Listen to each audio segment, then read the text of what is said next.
ایک غالب دین نے اس کو بیان کیا، مختلف طریقے سے بیان کیا. انہوں نے دیکھا کہ سفر کر رہے تھے مشہد مقدس کی طرف، تو دیکھا ایک لڑکا برابر میں سوار ہے، ظاہراً حلیے سے بڑا ماڈرن لگ رہا تھا، پینٹ جو لباس اس نے پہنا ہوا تھا. تو لیکن جیسے ہی جگہ پر گاڑی رکی، کچھ ہوا تو نماز کا وقت آیا. تو اس جوان نے کہا کہ اگر آپ فوراً نہیں پڑھ رہے تو مجھے اجازت دیجیے، میں فوراً نماز پڑھوں. تو بعد میں انہوں نے اس سے پوچھا کہ ظاہراً تو تمہارا حلیہ ایسا نہیں لگتا کہ مطلب لباس تم نے بالکل بڑا ماڈرن سا پہنا ہوا ہے، اور لیکن تم نماز کے لیے اتنے تشنا، اتنے فوراً اول ٹائم پہ، ماجرا کیا ہے؟ تو اس نے بیان کیا کہ میں اپنی گریجویشن کے لیے پیرس گیا، میں وہاں پڑھتا تھا، لیکن شہر مہنگا تھا رہائش کے لیے، تو میں تھوڑے سے فاصلے پر 2 گھنٹے کی ڈرائیو پہ ایک ٹاؤن میں نے رینٹ پہ گھر لیا ہوا تھا. 2 سال ہونے کو آئے تھے، میرا آخری ایگزام تھا، اور اس دن میرا ایگزام 8 بجے تھا. فاصلہ جو تھا وہ کچھ گھنٹے کا تھا، لیکن صبح ایک ہی بس جاتی تھی ہمارے ٹاؤن سے، تو میں اس پہ سوار ہو گیا. 6 بجے بس آئی، میں سوار ہوا، کچھ سفر چلا، بس خراب ہو گئی.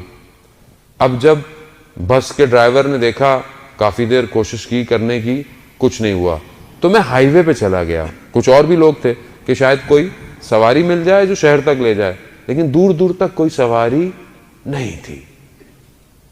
اب جب ڈرائیور نے بولا کہ اب کچھ نہیں ہو سکتا، میکینک کو لانا پڑے گا، تو وہاں پر میں ایک کونے پر بیٹھ گیا اور اپنے سر کو اپنے گھٹنوں میں رکھ کر، کیونکہ وہ کہتا ہے میں جب آیا تھا یہاں تو اس سے پہلے اپنے شہر میں نماز پابندی سے پڑھتا تھا، لیکن جب سے میں یہاں آیا تھا تو کچھ ماحول، کچھ اپنی سستی کی وجہ سے نماز میری ضعیف ہو گئی تھی، ترک کر دیتا تھا کبھی کبھی.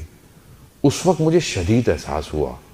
اس وقت میں نے اپنے وقت کے امام سے توسل کیا. میں نے کہا یا امام زمان، میں آپ سے عہد کرتا ہوں، مجھے کسی طریقے سے وہاں تک میرے کمرہ امتحان تک پہنچا دیجئے، میں آج کے بعد نماز اول وقت میں پڑھوں گا. کہتا ہے یہ جیسے ہی میں نے کہا تو دیکھا تھوڑی دیر میں کوئی شخص آیا، اور اس نے ڈرائیور سے کہا کہ تم جاؤ سٹارٹ کرو. اس نے کہا کچھ نہیں ہو، کہہ رہے تم جاؤ سٹارٹ کرو. کہتا اس نے پتہ نہیں کچھ ہاتھ لگایا، اس نے سٹارٹ کیا، بس سٹارٹ ہو گئی. کہتا سب سے پہلے بس میں کودنے والا شخص میں تھا، لیکن جیسے ہی میں دروازے سے اندر ہوا تو وہ شخص دروازے کی طرف سے گھوم کر گزرتا ہوا، اس نے مجھے صرف اتنا کہا دیکھو جو عہد کیا ہے اس پہ قائم رہنا. وہ کہتا ہے کہ جب میں نے یہ سنا تو میرا بدن خشک ہو گیا، اور میں نے کہا کہ یہ میری بات اس شخص کو کیسے پتہ چلی؟ کہتا ہے جب تک میں یہ سمجھتا کہ یہ وقت کا امام ہے، یک امام کی طرف سے آیا ہوا کوئی شخص ہے، میں جیسے ہی نیچے اترا دیکھا وہ شخص غائب ہو چکا تھا. عزیزان محترم، امام کسی جگہ کے محتاج نہیں ہے. آپ دنیا کے کسی حصے میں بھی ہوں، کسی حصے میں ہوں، گاؤں میں ہوں، دیہات میں ہوں، شہر میں ہوں، کہیں پہ بھی ہوں، امام کی دسترس میں ہے.